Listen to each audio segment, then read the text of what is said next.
Hi everyone, good morning. Happy first day of May.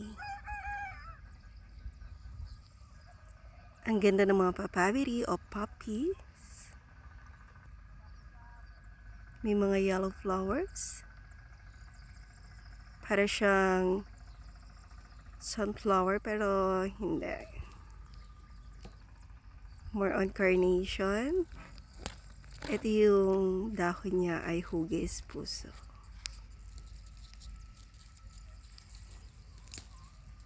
Masarap lang pakinggan yung mga ibon.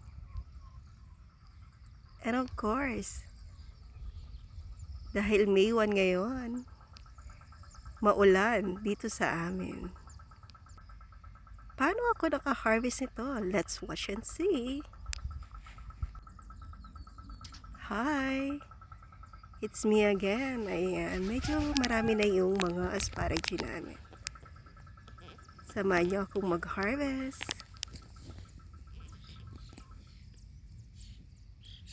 Wow! Madali lang naman siya i-harvest guys kapag lumaki na siya. Kailangan lang ay kunin mo siya hanggang dun sa dulo para maganda pa rin yung pagtubo niya.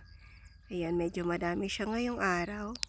Kaya nakakatuwa. Iniwan ko lang yung mga maliliit para after 2 to 3 days, pwede ko siyang balikan ulit.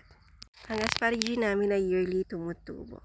Sana na-inspire kayo and thank you for watching. And happy first day of May everyone!